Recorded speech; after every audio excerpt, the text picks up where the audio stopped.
Assalamualaikum warahmatullahi wabarakatuh. Saya Moktaroma SAG, PAIF Kemenak Kabupaten Tegal akan mempresentasikan makalah dalam rangka Penyuluh Agama Islam Award tingkat Provinsi Jawa Tengah dengan tema Sama Dalam Beda, Semangat Mengaji dalam Keterbatasan dan Ketakberdayaan, Upaya Pendampingan pada Penyandang dan Keluarga Disabilitas di Kabupaten Tegal.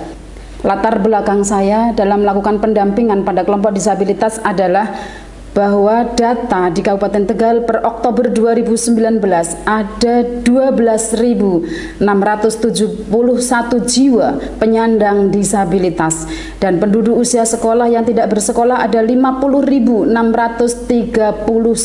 jiwa.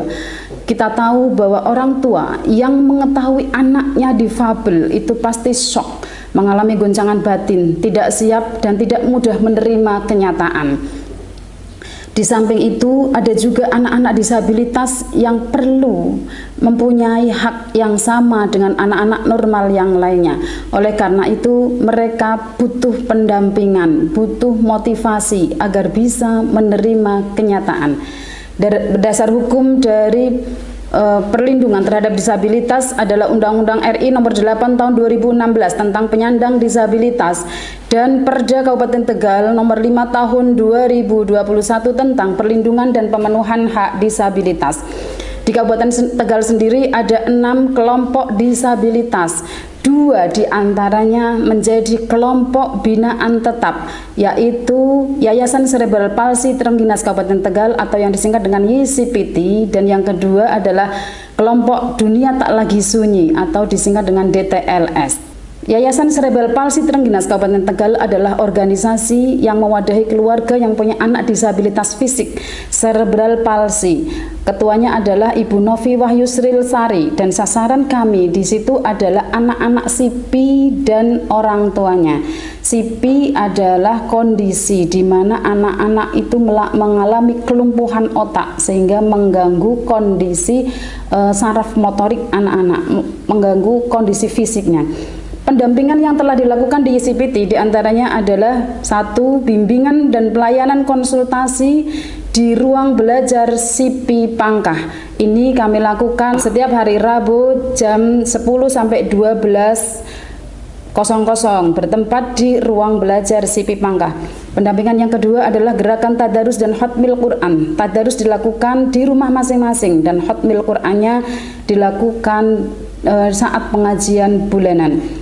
Pendampingan yang ketiga adalah pengajian bulanan. Ini dilakukan setiap hari Ahad minggu keempat. Tempatnya bergilir di rumah anggota. Materi yang kami sampaikan adalah motivasi spiritual dan juga ada materi-materi keagamaan yang lain. Pendampingan yang keempat adalah Mustahik UPZ Kemenak Kabupaten Tegal, dan pendampingan yang kelima adalah Mustahik Produktif Binaan Basnas Provinsi Jawa Tengah. Yang terakhir adalah program sertifikat halal gratis dari BPJBH Kemenak RI terhadap pelaku usaha mikro kecil menengah. Terhadap binaan tetap yang kedua adalah Komunitas Dunia Tak Lagi Sunyi atau yang disingkat dengan DTLS Kabupaten Tegal. Ini adalah kumpulan orang tua yang memiliki anak-anak berkebutuhan khusus gangguan sensorik rungu, anak-anak yang mempunyai disabilitas tuli wicara di wilayah Kabupaten Tegal, Kabupaten Brebes, dan juga Kota Tegal. Bentuk-bentuk pendampingan yang telah kami lakukan di komunitas DTLS diantaranya adalah 1. Pengentasan buta huruf Al-Quran. Yang kedua adalah kajian keagamaan dalam pengajian bulanan yang kami lakukan setiap hari Ahad di minggu kedua. Pendampingan yang ketiga di kelompok DTLS adalah bantuan buku Iqra. Ini untuk menyemangati anak-anak dalam pengentasan buta huruf Al-Quran. Yang keempat adalah bantuan mushaf Al-Quran. Dan yang kelima, bantuan dana dari UPZ Kemenak Kabupaten Tegal. Dan yang terakhir adalah program sertifikat halal gratis dari BPJBH Kemenak RI. Metode dalam pendampingan terhadap kelompok disabilitas adalah secara tatap muka dan juga melalui media sosial. Beberapa potensi positif yang atas hasil yang bisa dicapai dilihat dari pendampingan kami, diantaranya adalah bahwa anak-anak itu merasa lebih tenang, disiplin, mengatur waktu, pola tidur, tidak mudah marah, bahagia dan dalam belajar karena berkumpul dengan sesama komunitas. Dan yang pasti anak-anak ada peningkatan pengetahuan tentang huruf hijaiyah, tentang pengentasan buta huruf Al-Quran, juga ada peningkatan keimanan dan ketakwaan kepada Allah Subhanahu wa Ta'ala. Yang kedua adalah orang tua menjadi lebih rileks, sabar, ikhlas, dan ridho menerima takdir Allah.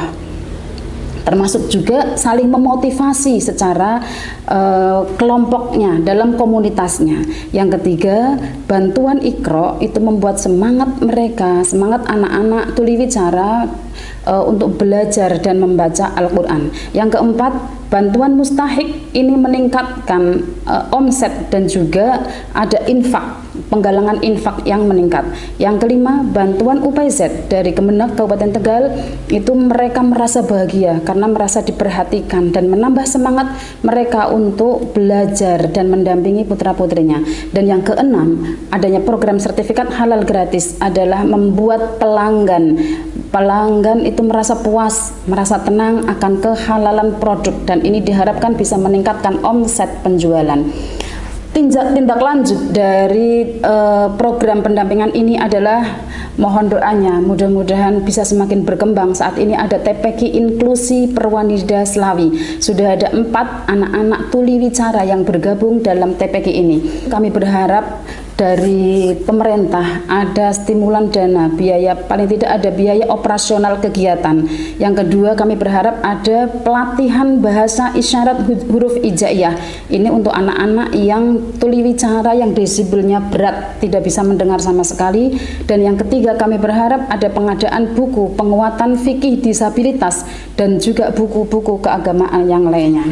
Terakhir, moto kami dalam pendampingan ini adalah tak perlu menunggu sempurna untuk mau bergerak.